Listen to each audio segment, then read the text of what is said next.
Welcome to the Wellness Superheroes. We are your hosts. I'm Annie. And I'm Jodi. And today we are going to tip some sacred cows. We are. Yeah, we are. We have our Breaking Good gals with us. Our Brains Trust. They've picked a new name, so Breaking Good instead of Breaking Bad. Breaking Bad, and so we're gonna bring them on. Welcome, ladies. Hello. Even your dog said hello. Hello. Yeah, my dog started barking just as you put me on here. That's all good. Awesome. So shall we get stuck into it, ladies? We've got lots to cover today. We've got lots to cover. Let's do it. Let's go. Let's go. Awesome. So a trigger warning? Huge Right. trigger warning. Big trigger warning. Okay, we're going after some sacred cows. So bear in mind, right, we're just presenting some information to you. Food for thought. You're a powerful individual. If you don't agree, then that's fine. We don't expect you to hold to these truths and cling dear. We're just, holding some things up to the light. Holding some things to the light, what sticks and what doesn't, right? So, right, exactly. Everybody has choices, and we're just discovering new things all the time and realizing a lot of stuff that they told us was good for us, that they put in a lot of stuff is actually not good for us. Yeah, exactly. Mm-hmm. So for all the people who are, triggering a little bit, maybe just reserve your comments, maybe just let it sit, marinate for a while, right? And go do your research. Exactly. So the premise of this week's show is fringe chemicals. Sorry, that's meant to be spelled, there's a typo. Fringe chemicals and solvents promoted as curative protocols. And a lot of them are natural chemicals. Yeah, a lot of them are pushed by the alternative health community. Yes. You wouldn't find doctors and pharmacists prescribing these. Right. So we're going to talk about the chemicals and substances that supposedly help us, but do they really help, or do they hinder our body's intellect to maintain homeostasis? Exactly. So Adriann had something on this one. Roses are red, violets are blue. Big Pharma is a psyop, and natural medicine is too. I love it. It's a good meme. I've actually got that one in my camera roll. Yeah, that was I made that meme from a meme maker. That was the first meme I ever made. And I I saw it from someone who wasn't you, and it was on Facebook. Yeah, I made it. I don't know how it got on Facebook. I'm not even on Facebook, but someone shared it. I made that meme myself. Did they really? That's awesome. But I made it because I just want people to start thinking in a different way and to go back through all the things that they taught us, and let's start looking at them in a completely different perspective, because we do get chronic illness and we get acute illnesses. And I do think medicine is needed for chronic acute illness, but I think we need to start looking at things from a different perspective on the chronic illnesses. And I don't think that we need medicine. I think that we're perfect. We were born perfect. And I think that we can restore a lot of things. So I just think we need to start thinking about what we think of as medicine and what we think of as just nutrients that our body requires to function properly. So I understand that upsets some people, because I think they think that natural medicine is like the other side of the coin of big pharma. But I kind of look at it from a different perspective, where I think it's just a double-sided coin, and there's a whole nother perspective that we could be looking at things from. In addition, so many of the supplement companies have been bought by multinational corporations, including pharmaceutical companies. So people are surprised when they find out that pharmaceutical companies are actually making a lot of our supplements. Yeah, I feel like it's like if they don't get you one way, they're going to get you another, until we start looking at things from a different lens and a higher view, higher perspective of looking down on everything as a totality. Yeah, I remember when I went to the health food store and Kelsey was helping me with my original niacin protocol that I started with, And she said, no, not that form, not that form, not that form. You know, she was going along those things. And then she said, can I talk to the owner? And I let him talk to her on FaceTime. And she said, do you have a version of this? I forgot, I think it was vitamin E or vitamin B12 that's not made by Merck. And he looked and he goes, yeah, no. And I was like, what? Like Merck makes all of that. And I was just blown away. It's hard for people's minds to go there to understand how infiltrated everything has been, and and it makes it look like we have choices about things when we really don't. And it's also hard for people to understand what they've been doing to us over. I mean, I'm really talking since the beginning of time. It's hard. Exactly. It's hard for people to wrap their minds around that and understand that they've kind of been leading us in a certain direction. And so when you start looking at it from that perspective, it changes a lot of things. Yeah, it sure does. I put this slide in because I want people to understand how, again, just what I spoke on before, to understand how far all these tentacles go of this illusion of choice, because it really involves every aspect of our lives, everything we eat, everything we consume, all the colleges, and even the nonprofits and the so-called philanthropists. I really started looking at that from a different perspective too. And it's just, we just keep perpetuating our suffering, thinking if we give a little, because we have that, I don't know what month the pink month is, the breast cancer awareness, or it's October. I think it's October. Yeah. It's just, it's just all commercialized bullshit is what it is, because they don't, I mean, first of all, we have the cures, and even to take it a step back further from that, they're the ones that, gave us the diseases, and we do have the cures for all this stuff. And it's just a perpetual, it just keeps I mean, there are a lot of good meaning people in these research facilities and doctors and hospitals and things like that, but their foundation, they don't understand the foundation of how our bodies work, and they don't understand the foundation of the big harm and death called, and all the tentacles that they have in all these different areas of our life. So I know that a lot of people have good intention, but they keep searching for like causation and correlation. And well, it's not like I don't think, I mean, I know that that's not how it's going to work. It's going to work when we find the mechanism of action of exactly, I call it kind of like unhacking the hack, or, sorry, my dog's crawling under my table here. I kind of look at it from the perspective as like we're kind of reverse engineering the reverse engineer, because I feel like they have known the answers to all of these issues that we had, and then they use that against us to make us chronically ill, acutely ill, devolve our DNA. So it's just really mind blowing when you sit down and you start really digging into it and thinking about the tentacles that they have in every single thing that we touch and see and know. And more tentacles than are shown here. There's, so, we are going to bring down big Harma. So when we bring it down, there's going to be a lot of things that go down with it. I mean, you can see that it's everything is going to go down with it. So. Yeah, because it controls all four of those things, the tentacles under that completely, 100%. Mm-hmm. Yeah, a big organized crime syndicate, really, isn't it? Yeah, it is. That's what it is. It's exactly what it is. Awesome. I wanted people to understand about the redox, and we went through a little bit of this in other shows, but and Kelsey spoke about it too, where people are so heavy on the side of like antioxidants and different things that don't keep the balance in our bodies. And I wanted people to understand that we are the tech, like our actual bodies, the way we're perfectly made, and our bodies know exactly what to do.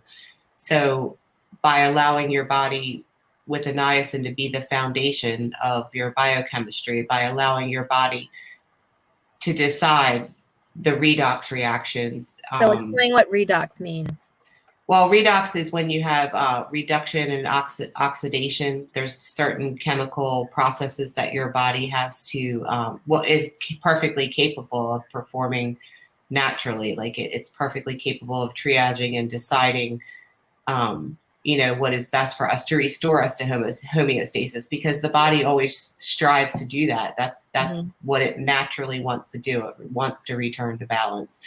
So the less that we tinker with that and let our body's intelligent design decide what needs to be oxidized and what needs to be reduced, the more we're going to be able to restore our health. So I wanted people to look at things from the perspective to understand that, yes, we have been under assault for so long. So there is a lot of healing modalities that we can utilize, but ultimately the real world big picture and the bottom line is that we are the tech. We're the tech. Right. And we do, because we have been under assault for so long, that there is things that we need to do to bring back our health. But there's a whole level deeper than healing, and it's restoring a lot of the things that they've shut down in us that we're formerly used to be able to do, but now we can't do. It's kind of like maybe directed evolution. I think some of that was in the I don't know how much I believe of it as staged, but the Project Veritas, when they talked about like the directed evolution and whether or not what that guy said in the video is true or staged or not. It kind of really doesn't matter, because they have been directing our evolution. Yeah. Yeah. Yep. It reminds me of the TV show Orphan Black. About cloning, they actually talk about self-directed evolution, which is very interesting. So just a show, if you're curious about all this stuff, you should probably watch it. I think there's a little bit of that going on too, but we'll talk about that another time. Yeah, exactly. Awesome. So what we'll cover today, we're covering methylene blue. We're seeing a lot of that going around in various chats lately. DMSO, dimethyl sulfoxide, garlic, diatomaceous earth, and borax or boron. Yeah.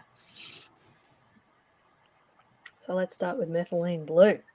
Kelsey, you want to kick us off? Sure. Well, this one is considered one of the first pharmaceuticals ever available. It was supposedly an accident of the textile industry, but as making a dye back in the late 1800s, I believe. But let me read to you how to make methylene blue and tell me if this was an accident. All right, methylene blue is synthesized by commercially by oxidation of NN-dimethyl phenylenediamine with sodium dichromate in the presence of sodium thiosulfate, followed by further oxidation in the presence of NN-dimethylalanine. So I don't know, I guess they were just happened to do that. Some humble textile merchant, who was a chemist, figured that out. Was it making blue jeans or what? I guess so. I mean, why didn't they just use indigo dye? Exactly. Doesn't make sense to me. And somehow this person thought, hey, let's put it on some germs and see what happens. And lo and behold, it's an antibiotic. And it seems to be quite the rage. I did try it a long time ago for my Lyme disease, because supposedly it has activity against Bartonella, which is commonly known as cat scratch fever. But it can be so much more than that and really be a very difficult to eradicate bacteria because it goes intracellularly. But as I'm revisiting it now and realizing what it really is, what it is a free radical. Okay. And you've heard of like free radicals are not good, and your body does make free radicals. That's true. Such as nitric oxide. It makes natural hydrogen peroxide. The white blood cells do. But like Adriann said, let's let our bodies decide what to do with free radicals, because I think everybody has heard that they're no bueno and they're not to be messed with. And let's let the natural intelligence of our body make them as it needs to, because they do have functions in their body. It's how we pass electrons around. Like an electron needs to be on an ATP to be stable and not bounce around and cause damage. You need ATP to transport it from one use to another, one place to another, to one enzyme to do its function to another. Consuming free radicals is not really a good idea. Neither is consuming a ton of antioxidants, but if you ever do take methylene blue, you better take some antioxidants with it, because at doses over 5 milligrams per kilogram, so you take 5 methylene 5 milligrams per kilogram of your body weight, if you do that, it'll start to become an oxidant. Now, why is that? Does it suddenly change what it is and what it does? No, it's because your body ran out of natural antioxidants to detoxify it. And that's what your body naturally does, because it doesn't like this stuff. Okay. It doesn't like free radicals floating around that it can't control. So in the lab, we use this dye a lot. It's a very common lab dye, and its main use is to differentiate dead cells from living cells. Okay. So the dead cells, they can't detoxify the methylene blue, so they'll turn blue. Okay, they'll just, they can't maintain their, membrane, and it gets in there and everything. The living cells won't take it up because they're just detoxifying it with the natural antioxidants on the cell surface. All right, so why would you want to take something that your cells do not want and will actively detoxify? That's my main issue with it. And it does get into the blood-brain barrier too. There's some, I don't know if we put the slides in of the brains dyed blue, and no, we didn't do that. It crosses the blood-brain barrier. It free radical crossing the blood-brain barrier, it just doesn't sit well with me. It's suspect, and I'm not going to get into the whole, science and reaction of it, but it's just not good. And it's also one of the things on the WHO's essential medicines list, which to me now I feel like is just a list of very subtle poisons. Yeah, no kidding. Pretty much. No kidding. Ivermectin's on that list too. Sure as is. Well, so. Yeah. So when they use it to inject in the vein, why did they do that? What's the purpose of that? If you have methemoglobinemia, that means that you have too much of the wrong form of iron. Usually it's from carbon monoxide, or cyanide poisoning. And that creates too much of the wrong form of iron, and your body can't use that iron to attack oxygen. So you become very blue because you're deoxygenated, basically. That type of iron cannot hold an oxygen molecule and move it around your body. So that's what it does, is it changes it. And it changes it because it has that free radical, basically. Yeah. And you can look at the side effects here. I mean, headache, vomiting, confusion, shortness of breath, high blood pressure, serotonin syndrome, red blood cell breakdown, and allergic reactions. And it turns, it looks like all your bodily fluids to a blue or green. So that doesn't sound good.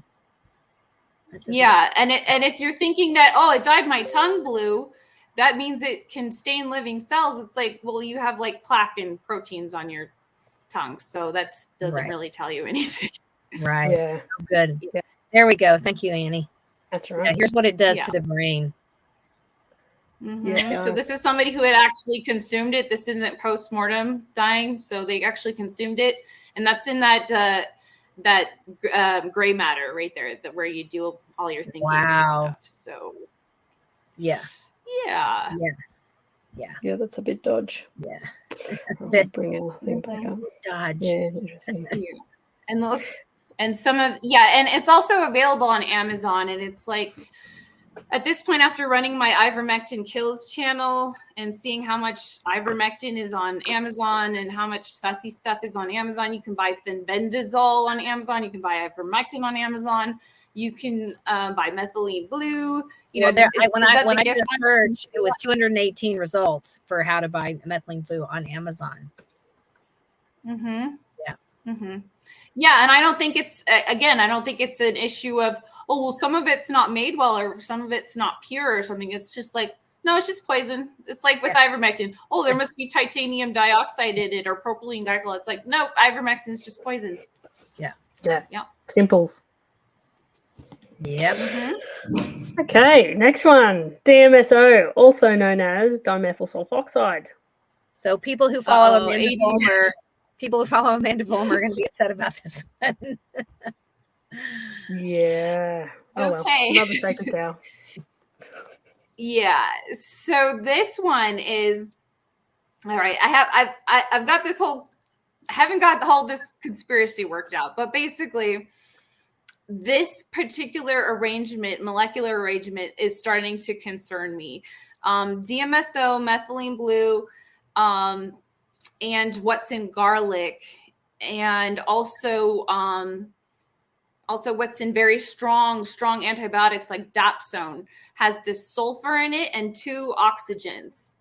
And then this DMSO has 1 oxygen. So it's like very polar. That's why it goes like straight. You take it and you instantly taste it. So it'll, take anything into you. So if you have any kind of toxin in your system, you're overriding that and you're allowing it to cross through. This is how the deep state has killed people before too, because they'll just take a little DMSO, mix it with fentanyl or something, and then just rub it on your skin or something like that. And they'll just say you died of a drug overdose. I think that happened with Anton Scalia or something like that. So could be. Yeah. This stuff, it goes right. It goes right past the blood-brain barrier, carrying whatever garbage with it too. So that's ingesting it. That would be ingesting it, right? Because I've taken it topically. I've applied it topically, and I really liked it. Yeah, I think it does a great job with nerve pain, but again, so does ivermectin to cures pain. Yeah. So exactly. A lot of things that cure pain are poisons.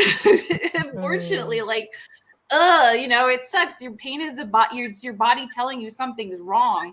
Right. And, instead of trying to just make it go away, we need to fix the problem. And I don't think DMSO does it. I think it just numbs the nerves.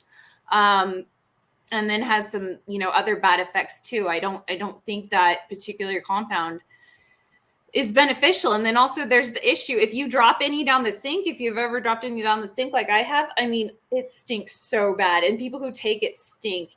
And, like Adriann I don't know if Adriann said this earlier, but there's something wrong with that. There's something wrong with something that makes you stink. And I experienced this with a drug called disulfiram, which has the same kind of like sulfur bridge to it, and sulfur connected to other things. Man, I stunk so bad. It kind of worked. It kind of got me out of that first bout of Lyme disease, and I was grateful for that. But man, the side effects, the nerve damage, it's I would never go that route again. It's not good. And it's such a powerful antibiotic that it actually kills the bioweapon known as Borrelia. They did a huge mass drug screening on it, and it's the only one out of 600 that killed all the bacteria. So it's some heavy duty stuff. And it's originally was meant to stop people from taking alcohol. Like if you take it and then you take alcohol, you'll get extremely sick and get extreme withdrawal symptoms because it blocks alcohol dehydrogenase, I believe it is. And that's an enzyme. And usually it's not a good idea to block the actions of enzymes. Your body makes it for a reason. Your body didn't make it because your body wants to drink alcohol. Like we're kind of not built for that, anybody really. Right. But there's other reasons for your body to use that enzyme. So what's interesting is because something you said earlier about the body being electrical, right? I think this is really key because we're dealing with chemistry here, right? And so dimethyl sulfoxide, you said it's only got 1 oxygen or whatever. So technically that's like the reason why it works like it does is because the oxygen's unstable. And so you're interacting like as electronic beings. We don't know, not everyone is a whiz at, biochem or chemistry or whatever. And so we don't know what we're doing to our bodies. So I think that's another layer of understanding for me in terms of, the chemistry and the metabolism of that and the effects on our bodies. And it's screwing with our electrical system because we are significantly electrical beings, right? Right. Mm-hmm. Yeah, essentially that's every reaction in your body is just passing electrons from one place to another. I mean, when you really get down to electrons here, electrons there, take the electrons here, like that's what it is. So, why are we gonna mess with that and then take, unstable electrons or things that strip electrons over things when we really need the nutrient such as niacin that can do both, and it's needed to do both, and it's one of those things, like just in reference to what Adriann said earlier, it was pretty obvious that they knew what they were doing when they started removing the niacin from our diet, and then they started pushing coffee. One chat talking about that, how they started pushing coffee, and coffee has just a little bit of niacin, but also stuff to push out niacin. So you have to keep drinking it to feel good. Mm-hmm. And then they started cracking down on cigarettes too, which were, I'm not saying they're good, but they were providing people with niacin and keeping people from getting COVID at a huge rate, even that little bit of niacin. And they're giving us corn, which if not treated properly, they push corn's in everything, for heaven's sakes. That has an enzyme in it that stops you from processing niacin. So you can't even make your own niacin. And then they push collagen, which is tryptophan deficient, which you need. If you're not eating niacin, you need to make it yourself with tryptophan. So it's pretty obvious to me at this point, they knew what they were doing as they slowly influenced the diet of the world, essentially. I was going to say the US, but it's happened over the world, like in Spain, when they, started eating corn and they weren't used to it, that they started getting pellagra too. So they know what they're doing. Yeah, wow. All right, this is going to be sensitive. This is going to be a rough one. I'm the canary in the coal mine when it comes to a lot of this stuff. I have baby tolerances for stuff, and especially this one, because so I have had, when I was young in my 20s, I had severe digestive issues. And it was diarrhea, throwing up, dry heaves, anxiety, all these terrible things. And every time I would go out to eat Italian food and other things, I would notice a pattern. And I went to all these different doctors, and I had every kind of test known to man. I was just poked and prodded and everything. And they said, nothing's wrong with you. And you need to go see a therapist. That's what they told me. And so I couldn't figure it out. And it was just is this my lot in life? And because they couldn't find anything wrong with me, and there was nothing wrong with my tissue or anything. And then, and I thought, okay, it's onions. No, I stopped onions. No, it's tomatoes. No, it's dairy. No, and I would try all these things. Never in my wildest dreams did I imagine it was garlic, because I loved garlic. And I found out when I traveled years ago to, it is in, I went to Portland, Oregon, and I went on a driving trip with a friend to the column in Astoria. And, we had this long trip driving, and we had lunch at this cafe, and I had a roasted garlic and goat cheese sandwich. Okay. So it had a zillion cloves of garlic in it. And I love roasted garlic, but I never had that many, right? So it was this big sandwich. It was delicious. And about an hour later, we were actually at the column, and it's this thing where you climb to the top, the Arc de Triomphe or something, And as I was coming down, it was oh my God, I don't feel good. And I had to go to the porta potty there. And I was in there for 2 hours. I couldn't leave. I was so sick. I thought I was going to die. And it was terrible.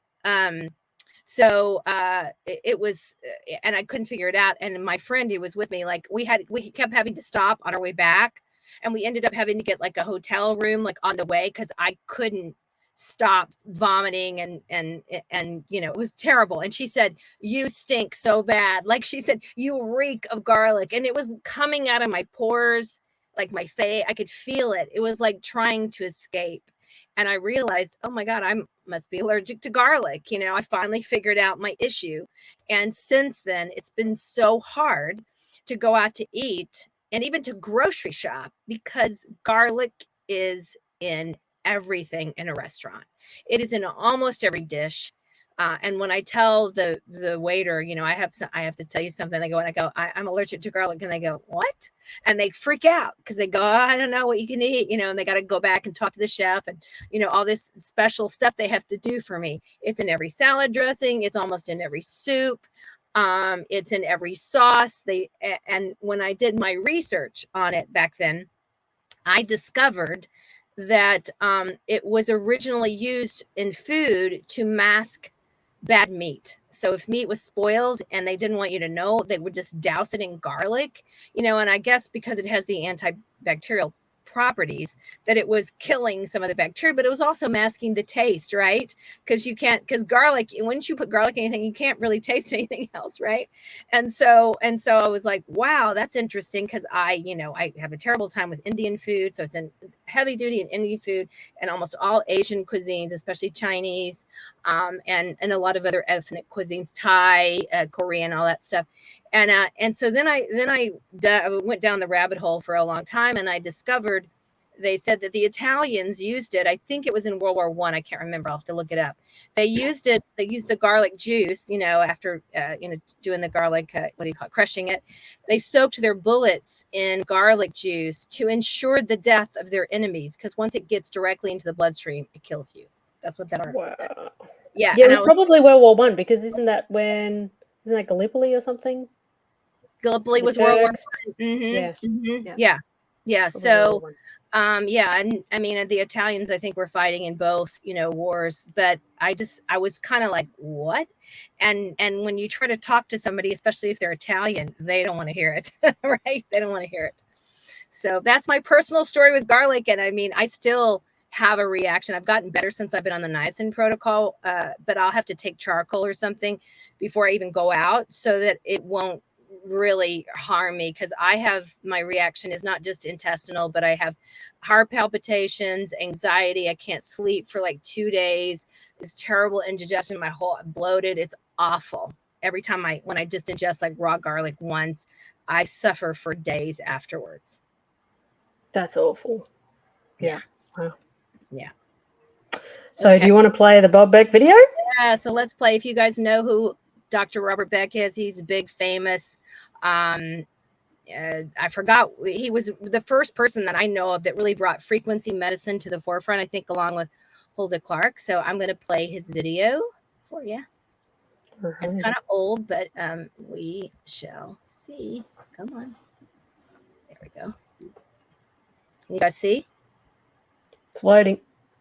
Okay. Yep. All right. So here we go.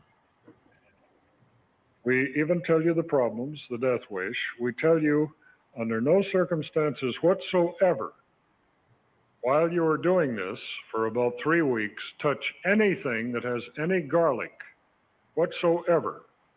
Garlic oil, garlic salt, garlic butter in your salad dressing or food, because garlic, when it gets into the blood, is a deadly poison. Did you know this? You can drink rattlesnake venom and it won't hurt you. But don't get that rattlesnake venom into a wound or a cut or an ulcer. You will die if you don't have an antivenom. Garlic has a compound called sulfone, S-U-L-F-O-N-E, hydroxyl, which passes the blood-brain barrier. That means if you rub a clove of garlic on the sole of your foot, in about 2 minutes you'll smell it on your wrist. You know this. It carries past the corpus callosum, poisons both brain hemispheres. I discovered this in the 1970s when I was personally the largest manufacturer of ethical EEG, electroencephalographic biofeedback equipment in the United States.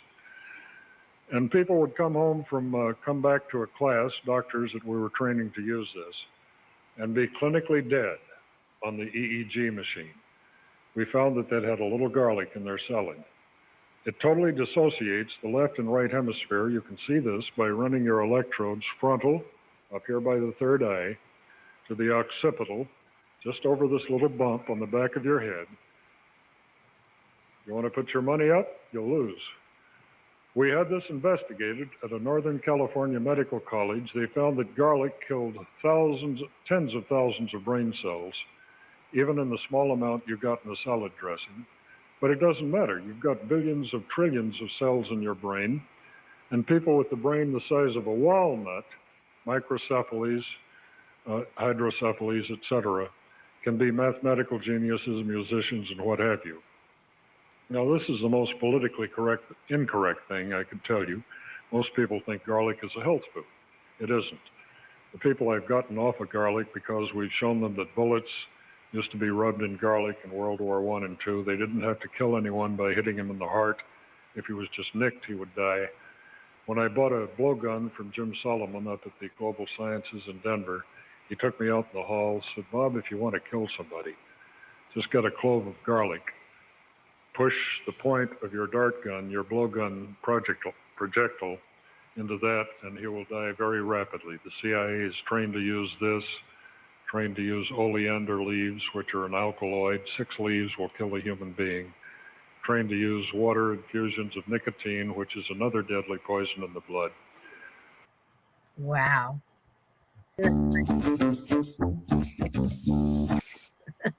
Interesting. Yeah, Crazy. I love Bob Beck. I do too. He's amazing. Yeah, I didn't know he said that in that video. The same thing I said. Yeah, he said it. Verified. What's that? Verified. Or what? Yeah. He said something really interesting there about being able to measure that it disassociates the left and the right brain, because that's one of the things that they've done to devolve us. We used to have where our hemispheres were connected, and it's called hemisync. And so that's pretty interesting that the garlic disassociates that. And the other thing I thought about was he said it kills the brain cells. And if like Kelsey said, the methylene blue is only going to dead cells, right? Isn't that what you said, Kelsey, or something like that?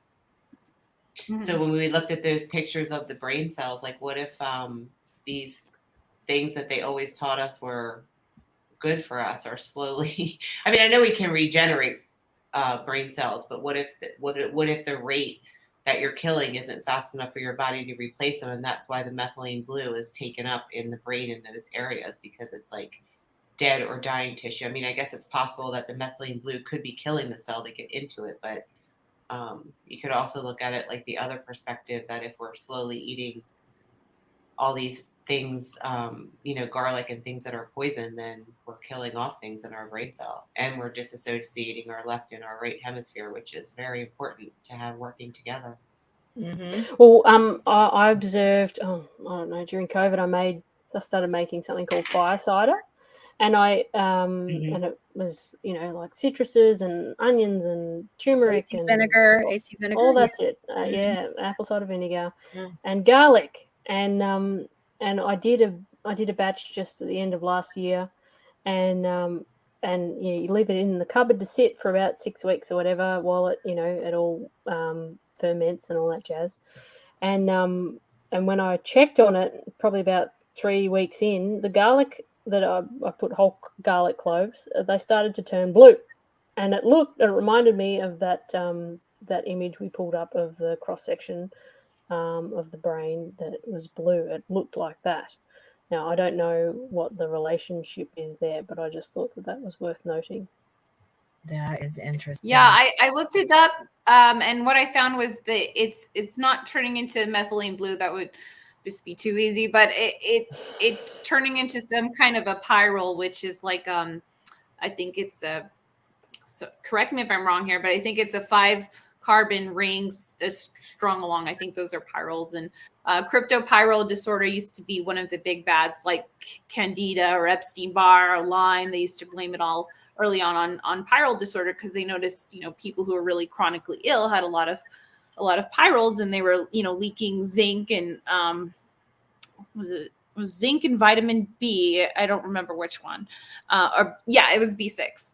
But they didn't know why. They thought we'll just give them zinc and B6, which isn't really how you want to go about this. But anyways, yeah. So what if that could happen endogenously? So your stomach is very acidic, and you're taking garlic, and allicin is actually a bug poison. The allicin that they say is so good. Oh, you want to get allicin. Oh, you want to make the allicin, crunch the garlic, and it'll create the chemical reaction and then take it, and it's really good for you, and it kills parasites. And but it's not good for you. Like I was referencing earlier, it shares that sulfone compound with that Bob Beck was talking about, that sulfur with 2 double bonded oxygens with dapsone, which is an anti-leprosy drug. So that is a hardcore drug. Like when they say garlic is an antibiotic, it really is. It really is. Unfortunately, it's, again, one of those things that's too toxic to want to handle. And dapsone and sulfonamides, forgive me if I'm saying that wrong, but sulfonamides, which are popular antibiotics, they're some of the first antibiotics even before penicillin. And this is like Bayer and stuff like that, sketchy companies that were making these. But those share that sulfone group in common too. Well, sulfur, bonded with the nitrogen, but about 3% of people are allergic to it. So what if that's like your allergy to garlic? Like you're not really allergic to it. You're just responding better than other people to the poison and trying to. Yeah. Adriann said, your body's really smart, Jodi. That's what I was going to say. What if allergies aren't really allergies? What if it's just like a threshold of toxicity that we reach, and then, the body has to go into violent, mechanisms to try and reverse that. And maybe we shouldn't really look at it as an allergy. We should look at it as a toxic poisoning. Yeah, a toxic stuff. Yeah, exactly. And here, we found that garlic is used as a pesticide to pour on your plants and stuff. I mean, are you okay with ingesting that? I'm not. Yeah, that's true. That's we have to think about this in a different way. We have to rethink everything and know that the cabal, the deep state, the powers that be, whatever you call it, has controlled both sides for a very long time. Mm-hmm. And they thought of everything. They thought, okay, well, if people don't trust us on this side, let's have an answer for them. Albert Pike famously said, if the people need a hero, we will provide them for them. And you can say the same thing. If people need a remedy, we'll provide it for them, Right. So when you think about it, so go ahead. I was just going to say, it says garlic is so toxic, it's a specific poison for higher life forms and brain cells. That's yeah, they've been playing the long game for a very, very long time. Mm-hmm. And just when you start taking the higher perspectives or even unwrapping the layers of how many layers deep it goes, everything really starts to make a lot of sense. And antibiotic means anti-life. So, what life are we talking about here exactly when we're using antibiotics? Yeah, it's the same wrong way to go about it as the germ people theory have. Is just like, oh, we just got to kill these things. We just got to go to war, instead of understanding that our bodies have their own natural defenses.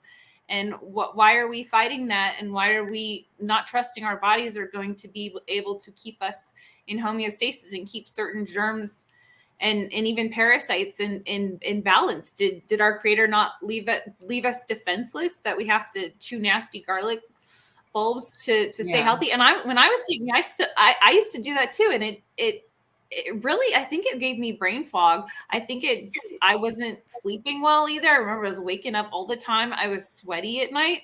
I think my body was trying to tell me something too. And I remember also that similar molecule, the disulfiram, just made me stink. And that wasn't everybody in the Facebook group. There was just, again, a minority of people got stinky with the disulfiram. So that's what can happen. That DMSO can turn into a sulfone, I believe. So once it hits the presence of oxygen, it can become double bonded and turn into the sulfone anyway. So you're taking DMSO and it can turn into that garlic-like poison, basically. So again, with my ivermectin kills channel, I started investigating. It's like, okay, so ivermectin is an insecticide, but they're telling us it's an anti-parasitic and it's good for you. Is there anything else like that? And, I just started thinking, okay, well, garlic doesn't spoil really. Bugs definitely don't eat it. Certain animals don't eat it. Dogs don't want to eat it. Pigs don't want to eat it. But we gobble this stuff up like it's like the best thing ever. And people get really, really excited about garlic, and maybe there's some addictive thing to it. I don't know, maybe, but I still think it tastes good. I'm gonna miss it. But I love the taste. I love the smell, but it does overpower everything else that you are cooking with. when you add it. And I started making chili without it, and I didn't notice a difference when I tasted it. It tasted great. The chili did without the garlic. Yeah.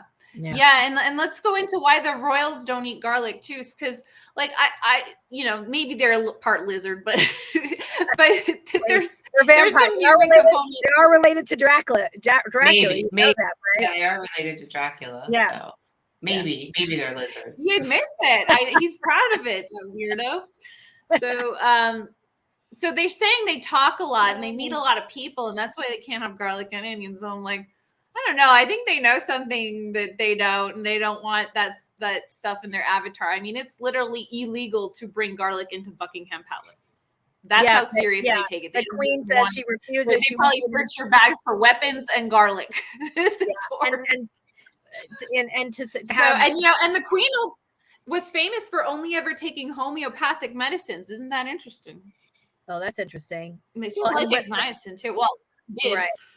Well, what Bob Beck said, I didn't even know this, that the CIA has been using it to sew bullets or dart guns to kill people, like they do oleander. I knew about oleander, but I didn't know about garlic. Yeah, this is going to blow people's minds. This right here is going to blow people away.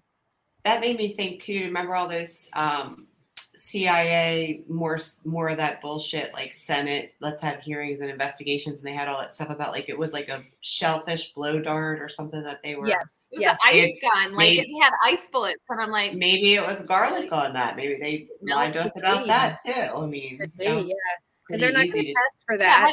Yeah, how do you keep your ice bullet cold? Until you get your target. That's all I'm saying. Seems a little weird. Sus. Yeah.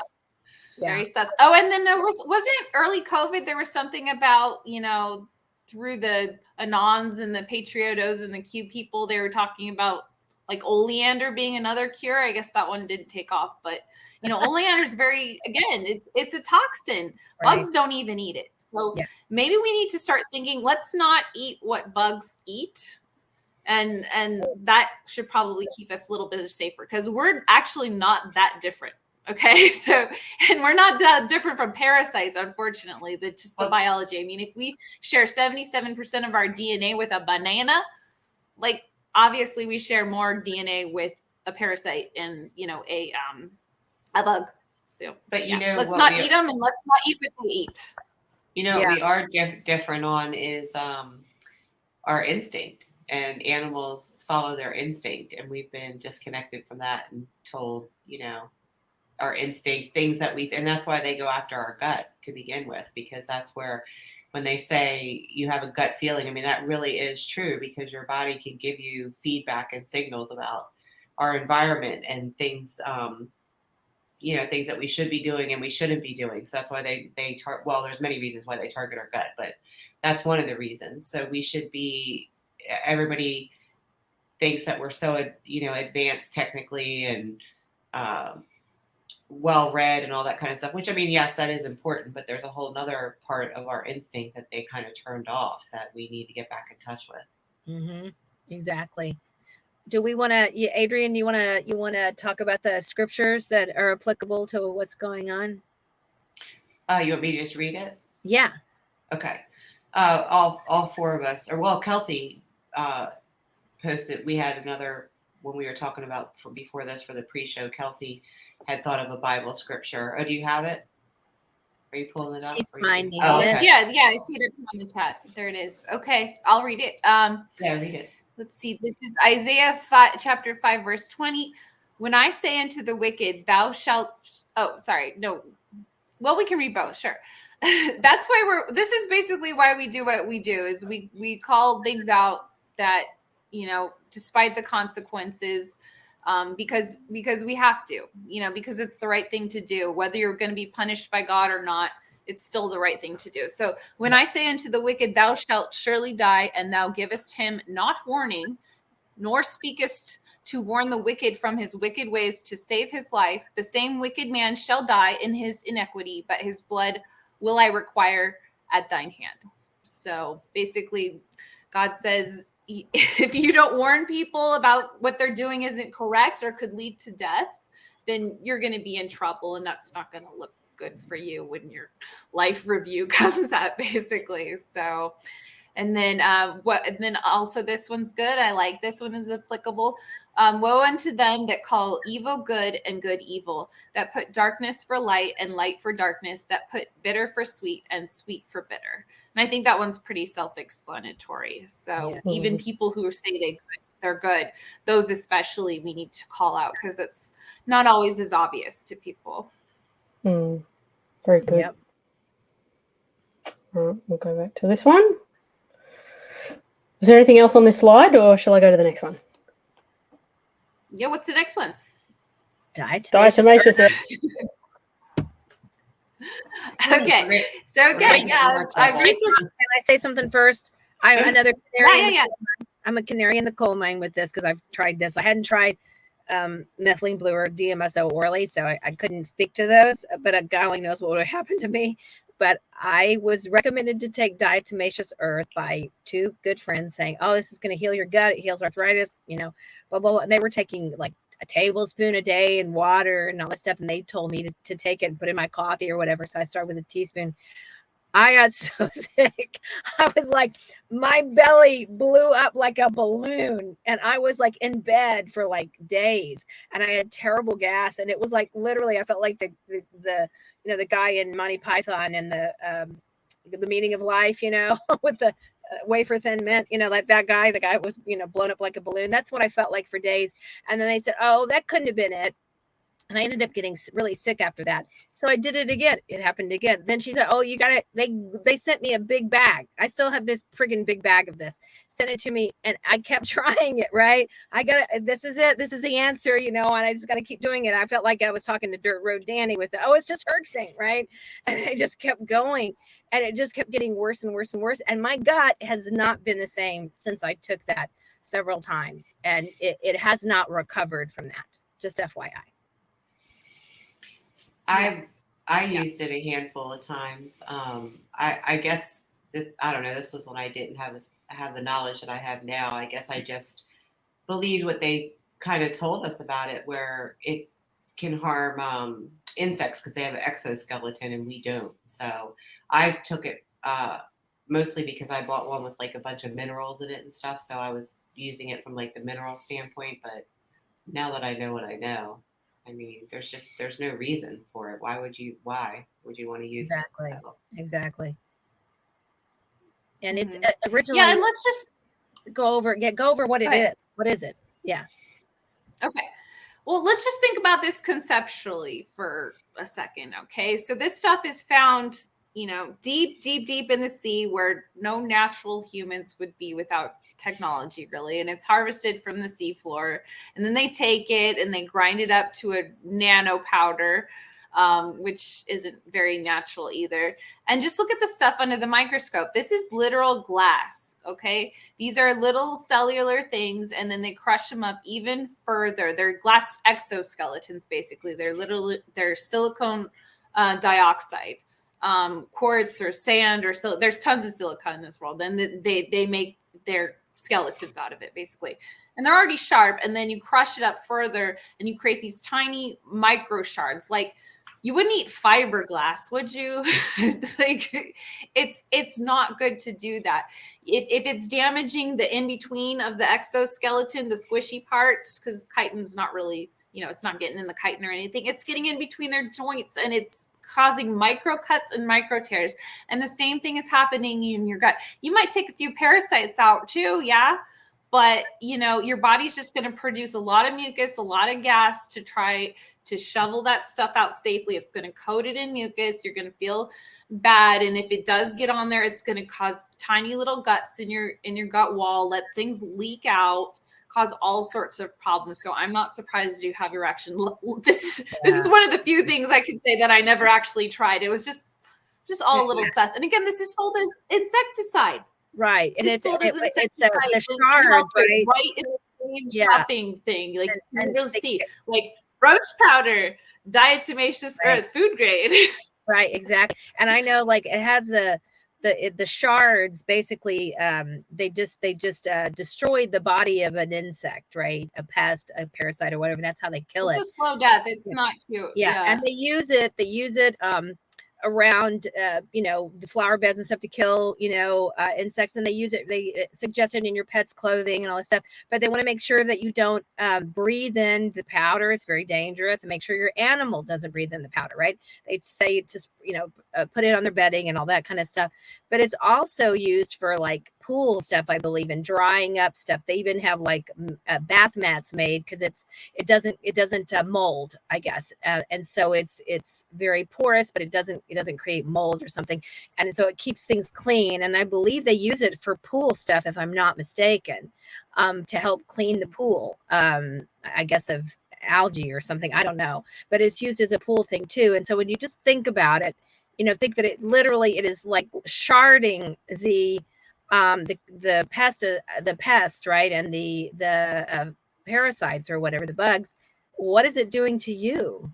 I mean, your gut is it's tissue, right? So it's like, how well, I mean, gut issues are they're endemic. Like, everyone has gut issues, right? And so why would you want to be compounding that already, that issue that people are trying to resolve, And they've just been pushing the parasite thing so much that we all have parasites. We all got to get rid of all of our parasites, yada, yada, yada. And this is one thing. Oh, it's cheap. You can get it on Amazon. You can get it anywhere. It's readily available, just like Methylene Blue is. But if you go to a pet store, they tell you not to take it. Internally, they tell you it's dangerous. Wow. Yep. I think that's all I have to say about that. Cool. It's just, Did you have anything to add, Adriann? No, don't do it. Yeah. Make good choices. And this is another sacred cow. A lot of people that take it internally and they put it in their bath. I have put it in my bath a lot of times because during the pandemic, Dr. Northrup did this whole protocol of how to detox from the nanotechnology or the heavy metals in the air. And it was sea salt and I think Epsom salts and borax and baking soda or something like that. So yeah, I think that was also, I did that with, on the advice of Tony Pentascolero. And I like him, but now I'm starting to revisit some of his suggestions. Okay, so this is another one that this is like, there is really a 20 meal team. The reason why they came up with that is because one of the best sources and plentiful sources is deep within the Death Valley. Cute. And they used to have a 20 meal team of meals or something that would carry this borax from the desert to the nearest rail station. So this is yet another one that is used as a bug poison, and yet we're taking it for our health. And I confess, I use this all the time. I did those kind of detox baths. I used it as laundry detergent because I heard it gets the nano out. I saw no improvement in my health. I even, was sprinkling a little bit of water. I didn't see any improvement in my health at all with this. I don't know if it was poisoning me, but it wasn't helping. And so what did you see? Sorry, did you see there's like a document. There's like it's called the Boron Conspiracy. I saw that floating around during COVID. It's like this whole PDF, this whole thing. Have you guys seen it? No, but I was taking boron for a long time. But I think this is one of those things where, because people are feeling a lot better that take it with arthritis and different things. There is a lot of people that are seeing pretty quick turnaround in like arthritis and things. But I think it's, again, we have to look at this through a different lens, because I think that some of these things are temporarily making people feel better, but we don't know. There's a whole nother long-term thing that's going on. And it goes back to what I said about healing, which I do in it for people. I want people to heal. I want people to heal from their chronic and acute illnesses, but there's another level that we're not looking at all this stuff from, and that's a restorative level where we can restore some of the things that they did to us, including going back to jump DNA and stuff like that and turning back on that 98% or 90, what is it, 97, 90, 98% of the DNA that they turned off on us. So I just like to look at everything from that perspective to see what is it doing to us. It's making people feel better short term, but what is the long term, and what is the restorative effect of what it's like? I need to know to a mechanism of action level, what exactly is it doing? So yeah. And so what is exactly boric acid? That's what this is, right? Boron and borax is boric acid. Mm-hmm. Yeah, basically. Oh, go ahead, Adrian. No, you go ahead. Oh, okay. Basically, I think it's pretty much interchangeable. Like the boric acid, you can make slime out of either one with the eye drops or this. And let's just think about for a second. So we take glue, which is like a polymer, right? It's just a bunch of strings of things. Just imagine a bowl of spaghetti, and you're putting the borax on there, and it's changing the pH, it's changing the chemistry and mixing it all up and entangling everything, basically making it tight. And then you get that, that slime. Just, I can't imagine taking it now, just thinking about that, because what if it does that in your body to your body's proteins and stuff, and changing the pH of things and making your protein structures wonky because of it. That could totally happen. And here, I mean, I find this slide amazing because we're putting it on right directly inside our private parts, and then we're selling it at a third of the price for way more as roach powder. Like, what's going on? And then I'm making, like, literally, I knew this, and I didn't know that I knew this, but you make ant baits, and you can also buy ant baits with boric acid or borax, sodium tetraboric, and all ready to go. The Terra baits, and you tear them off and you put them out, or you could put sugar and borax together and stir it, and it'll kill ants really well. It always solved the ant problem for me, especially carpenter ants. And it's just like, why am I taking that? Why am I putting it on my laundry powder? Like, that's why am I taking stuff that does that to glue? We just gotta, we need a bonk on the head sometimes with these things. And that's what we're trying to do. Well, and I tell people too, like, would you go to the store and get a can of Raid and spray it on you or ingest it? And people are like, what? Of course not. Right. And when they do like one of those bombs in their house, with the insect bomb, whatever, or their flea bomb or whatever. I mean, they tell you not to inhale it or do anything. You have to leave and not come back, and really, all this stuff, and it's toxic to your animals too. All this stuff is toxic to your animals, and I feel like everything that they say is toxic to your dog or your cat is probably toxic to us too. They're just not telling us. You know what I mean? It's very interesting because so many of these things say, please don't, have your animal ingest this. It could kill them. And garlic is one of them. Garlic is one of them that, and onions too. I mean, I love onions. I don't know. I hope that's not as well. But, they tell you, don't feed onions to your cat. Or dog. Don't give onions to your pets, even cooked in a meat dish where you're giving them that, because it's very toxic to them. So it's same thing with vitamin D, like D-Con, the popular rodent bait. That's just vitamin D. That's literal vitamin D3. That's why it's called D-Con. Right. So just go to your pesticide aisle in Home Depot, and pesticide means very broad, right? Anything that's considered a pest, and you can find many such examples of this. And I wonder what else is there. I'm tempted to go into the hardware store and just look. People were recommending very high doses of vitamin D during COVID, right? Like 20,000 IUs or whatever, which is insane, and that's kind of scary. It's really scary. And I feel like, and don't tell me they herxed to death. Like, exactly. And what's interesting is, I think about, they think of us as like bugs that they want to squash, and they absolutely do. And it's even going back to that slide. And parasites. We're the parasites. We're the carbon footprint that they want to eliminate because we have footprints. Yeah. Exactly. The slide that I had with all the big Harma and all the things that tie into that, they're literally taking the industrial waste and selling it back to us as poison. They're poisoning us. And it just, even looking at this slide here, right here, shows you, because if it's borax, I think is just the what do you call it? Like the brand name term for boric acid. I mean, look at the prices. It's $29.99 to poison yourself.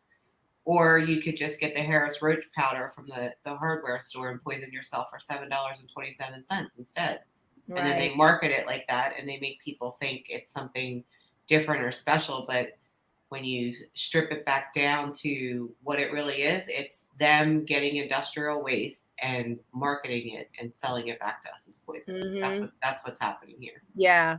And here's that not the excipient, it's not the additives, it's the thing itself. Like, let's not get caught up in that, and it's just not pure, you guys. Right. So. Well, and Adriann, you bring up a good point, because the beginning of the pharmaceutical industry by the Rockefellers was their way of trying to sell the byproducts of the petroleum industry, right? And so they had to create something so they could make money off that, and that's what started Big Pharma. And it wasn't to help us or heal us, and most doctors, I believe at the time, were using natural substances to heal their patients, and they just did this whole about face. And then the Rockefeller Foundation had control of all of the universities and all the medical schools and the textbooks, and everything just got filtered into, this. And to me, most doctors who graduate from medical school these days are just learning how to be salesmen or salespeople for Big Pharma, and they're not even realizing, they don't even understand how the body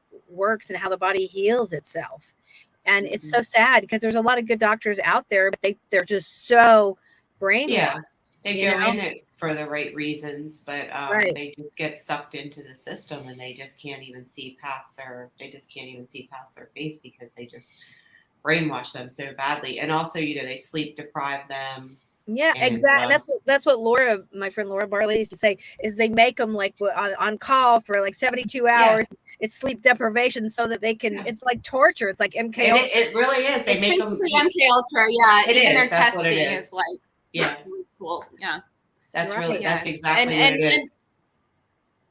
Naturopaths and chiropractors and herbalists too, they're not out of the woods yet, especially the naturopaths that are pushing ivermectin and saying it's natural, even though it's hydrogenated and GMO and pulsed with EMFs to increase production. It's not a natural, prebiotic. Sorry, folks, that's just not good for you. So, and then let's think about this conceptually too. It's like, are we going to find the cure for all things, all illnesses, all diseases in a plant? No, I don't really think so, because all plants die. So if this plant if there's a special plant somewhere that never dies, maybe a redwood be closest. Maybe we should look at that sometime. But there isn't a plant that doesn't die on this earth. So the key to true regeneration and restoration, unfortunately, probably isn't herbal medicine either. We have to think even more outside the box and think about nutrients and think about our own, supposed to be closed loop system. We're supposed to make our own energy. We're supposed to not even have to eat, some people believe.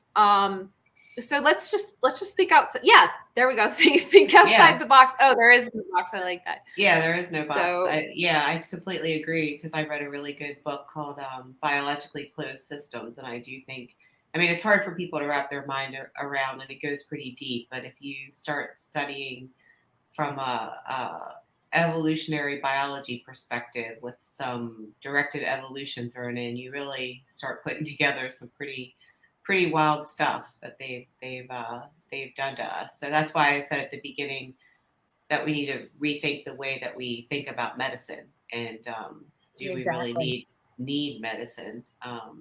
Because if you're using it as a building block for your body, is it really medicine anymore?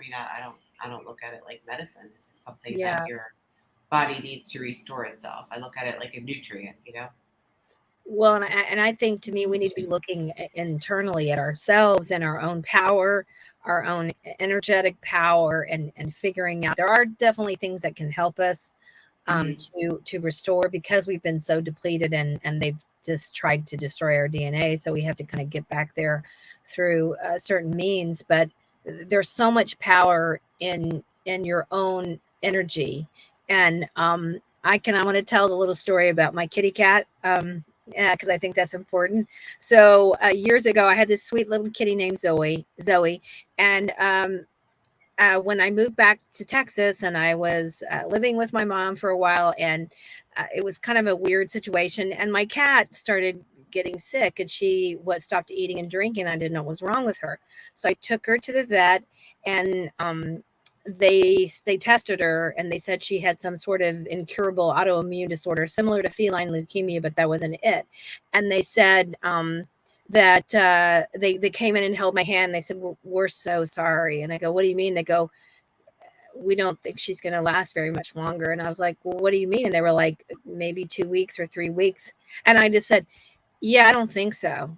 I'm not accepting that. And I laughed, and I was like, yeah, that's not happening. And I went to the pet store, and I got some liquid vitamins and liquid food, and I got some droppers, and I literally like had her, forced her, like I squirted the water in there and she was like, she didn't want to take it. But she let me, right? And then I wasn't employed at the time, and I just held her and loved on her for 2 whole weeks, like every day for hours. I would read, and I would just have her on me, or I'd be on her. And wasn't trained in energy work yet, but I was laying my hands on her, and I was just loving her with energy. And then I took her back to the vet in 2 weeks, and there was no sign that she had ever had an illness, and they didn't know what happened. They were like, well, we don't understand. And I said, it's the power. I refused to accept that thought form that she was going to die in a few weeks into my own energy field. I was like, no, I'm not accepting that. And I didn't let it in, because if I let it in, and so many people, when they get that information, they'll will it to happen, right? And then they'll will it onto their animals, that energy, and then the animal will die, because they're so connected to you if they're your pet, And so I just refused to accept that. I just was like, cancel. And I was meditating a lot, so I was meditating, and I was just praying and loving her. And, 2 weeks, and she was fine. And she died 2 weeks short of her 23rd birthday. And all the people at my vet said, everybody loves your cat. Like they're like, your cat is like the ideal cat. And my vet used to say, when I die, I want to come back as one of your animals, because you take such good care of me. So. I absolutely, unequivocally, 100% believe that, that's what you did, I think we are absolutely capable of instantaneous healing. I mean, I've seen it. I know it. I've felt it. I know it's all true. I mean, I didn't used to think that it was, but. Well, and I also think it's hilarious or pretty funny when you explain, like when you go back in and explain to your vet what you did, and they have all this like programming on how they try to explain away what happened. And it's just so funny to listen to. Like, it must have been wrong, the test or something, right? If we have time real quick, I could tell a story recently I had about my dog. Absolutely. Well, my dog had he got a really bad infection. He broke one of his nails off on his back paw and got a really bad infection in there. So I took him to the vet, and they had to take an x-ray of his paw, and he had a little, well, not a little, he had like a big bubble in his nail, which was like an infection pocket.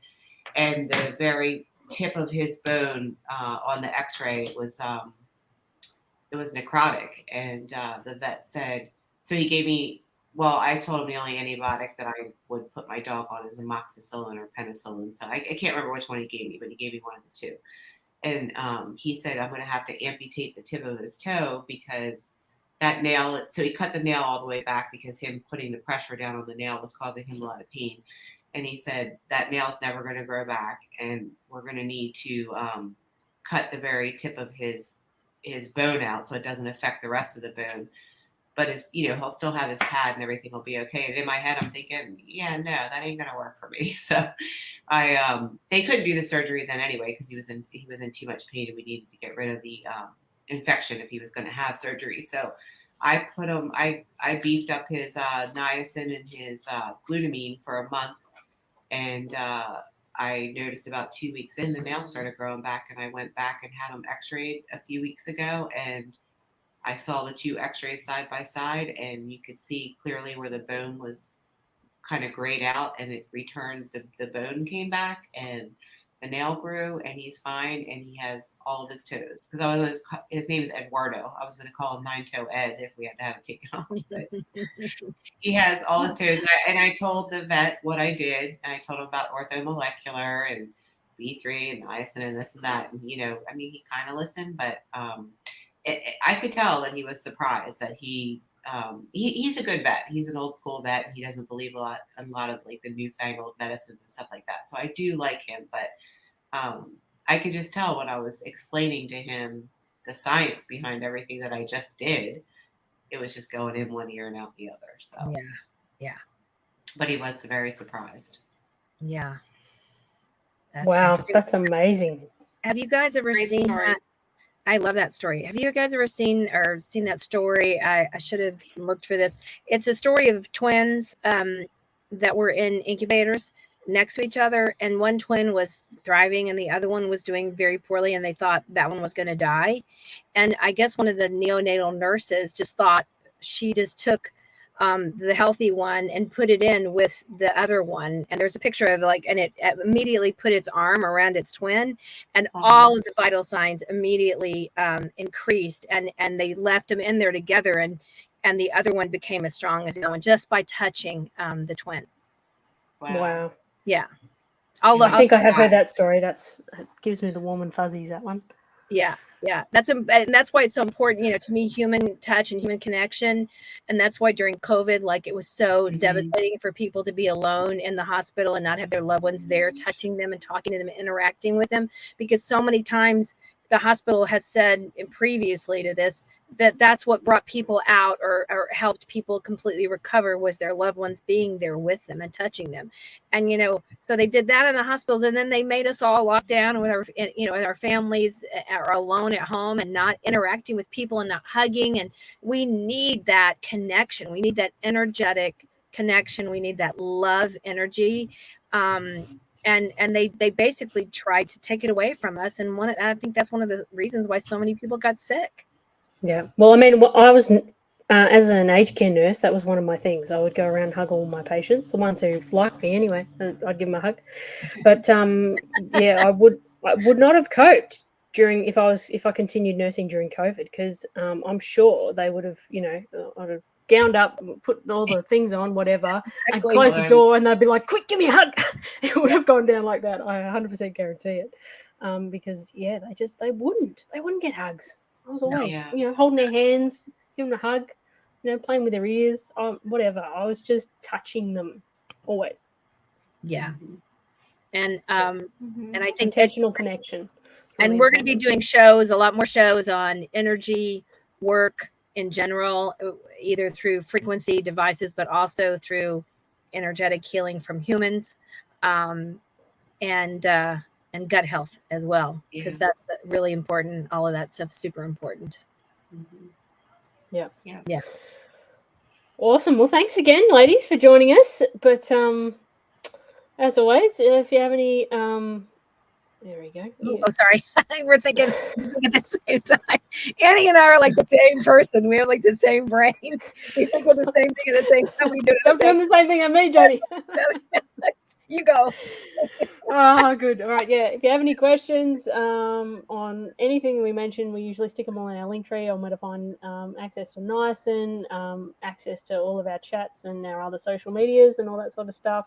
And I'll see actually if we have these two ladies, their amazing chats that they have on Telegram. I don't know if we do. We'll have to add that to our link tree, I think, Jodi. Yeah. Oh, that's a good idea. Yeah. And we can do a banner for them too. Yeah. Adriann manages quantum biohack, but it's if you type in quantum biohack, it'll come up. Yeah, but I renamed it to quantum bioregeneration because I just felt like that was more appropriate.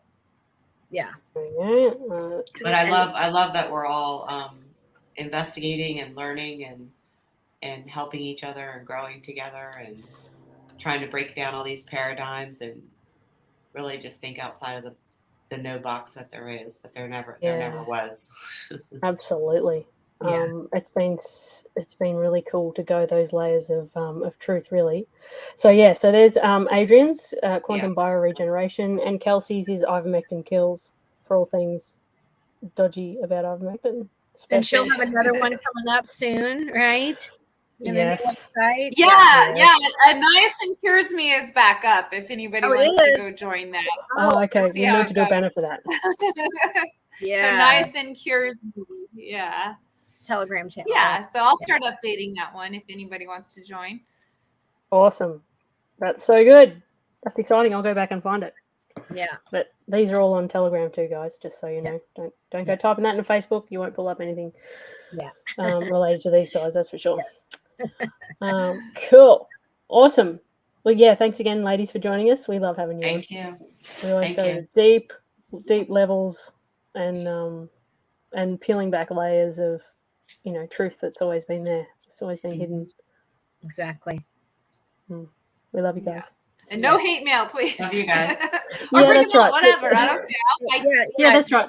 Just know that if you leave some hateful comments, we probably won't reply. And that's fine. We're not going to get a rise out of us because it's it's your journey. Yeah, we're going to get some critics, but that's okay. We don't have skin in the game for this. We're not trying to sell anything. We're just informing you, and if you don't like it, that's fine. Yeah. Yeah. Awesome. Cool. Thanks, ladies. We will see you next time. Thank you. Thanks so much.